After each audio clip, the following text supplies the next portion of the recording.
Friend, तर कसे आहात? मस्त आणि मजेत ना? मी पण मस्त आणि मजेत. आणि मला आज करायची आहे बोंबीलची भाजी आणि ती मी चुलीवरती करणार आहे. आता मला ना तेलाची वगैरे इतकी भीती वाटते ना की करायचीच नाही. बाजूला असतो काढायला ना इथे नाही चटका, तेलाचा चटका काल इथे आणि इथे तेल उडालं माझं, त्याच्यामुळे मला भीती वाटते. जी मोठी टाकताना किंवा तडकी तेव्हा. आणि त्यात आता माझं काम असं आलंय ना की सगळं तेलाच्याच बाबतीत आहे. म्हणजे सगळं तेलाजवळ दिवसभर तेलाजवळ असते. पण काय शेवटी चालायचा आता व्यवसाय आहे ते आपल्याला करावंच लागतं. पण असं मी खूप घाबरत असते तेलाला वगैरे. बस म्हणून इतक्या लांबून कांदा हे तेलामध्ये कांदा टाकला. थोडंसं घेतलंय हे करायला, म्हणजे थोडंसं तेल टाकलेलं आहे कांदा परतून घेण्यासाठी. कांदा आहे ना मी करायला टाकलं मी थोडंसं मस्तपैकी फ्राय करून घेते. जास्त पण नाही, पूर्ण तेलात नाही फ्राय केलं करत मी. थोडंसं म्हणजे आपण मसाला बनवतो त्यासाठी.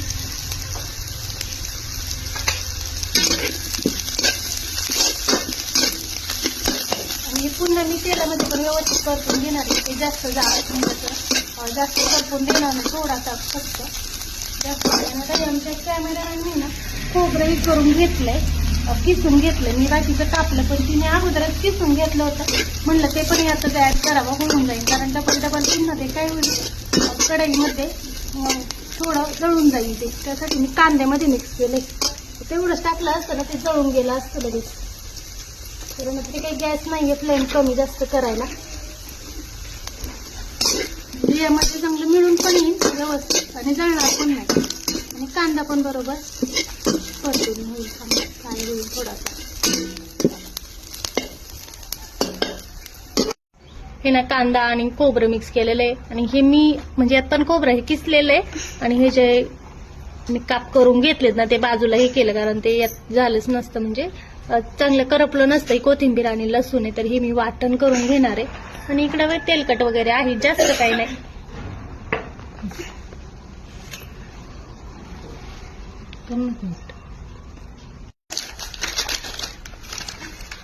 बोंबील फ्राय करायचे आहे. आणि बोंबील घरामध्ये कोणी जास्त खात नाही बरं का. ते आमचे छोटे सरकार काही खात नाही. छोट्या सरकारांना वेगळं काहीतरी करावं लागत. मी हे पहिल्यांदा साफ करून घेते व्यवस्थित. आमचे छोटे सरकार लगेच मॅगी आणायला चालले. छोट्या सरकारांचं लय अवघड असते.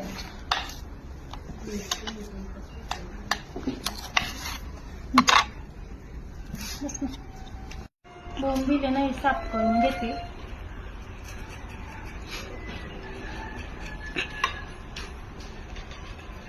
झालं का साफ व्यवस्थित?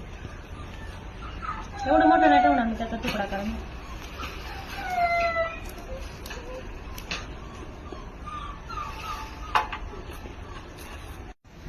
कढईमध्ये ना तेल घेतलंय मी. आता ना मसाला घेणार. मिक्सरमध्ये ना मसाला पूर्णपणे बारीक करून आणलाय मी. जे कांदा खोबरं लसूण आणि कोथिंबीर त्याची पूर्णपणे पेस्ट बनवली आहे. आणि कोथिंबीर आहे ना मला याच्यापेक्षा म्हणजे पेस्ट बनवलेलीच आवडते. पण आज हिरवी नव्हती थोडीशी कोथिंबीर, तर थोडासा कलर चेंज झालाय. पण चालतंय इतकं काही नाही. मस्त मसाला परतून घेणार आहे मी.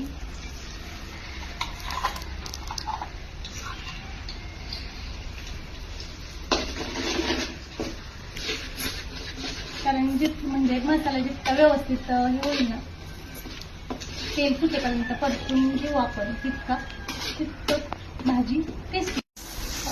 कांदा खोबरं लसूण आणि कोथिंबीरची जी पेस्ट आहे ती मस्त तेल सुटेपर्यंत परतून घेतली. साईडनं तेल मस्त हे झालेलं आहे. आता त्यात आहे ना मी मसाले ऍड करते, म्हणजे आपण जे वापरतो ते.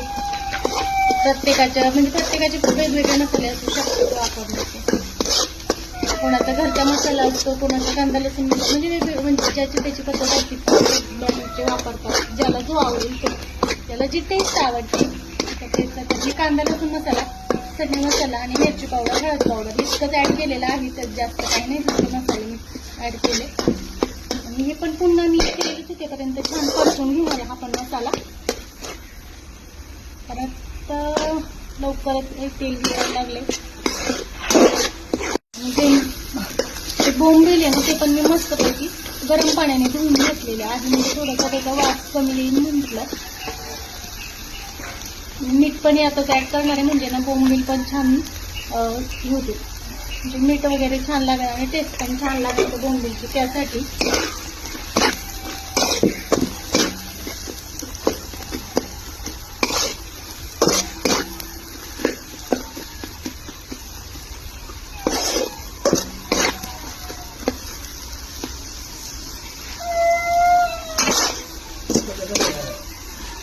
आणि हे जे पाणी आहे ना ते मिक्सरचं भांडं, म्हणजे गरम पाणी होतं अगोदर, आणि म्हटलं म्हणजे धुवून पण जाईल व्यवस्थित आणि वाया पण जायचं नाही मसाला. ते पाणी तर गरम पाणी आहे, थंड पाणी नाही, गरम पाणी आहे. अशा पद्धतीने आमचं मस्त बोंबीलची भाजी तयार झालेली आहे, म्हणजे अजून होणार आहे, झाली नाही अजून, वेळ लागेल असं वाटतंय मला.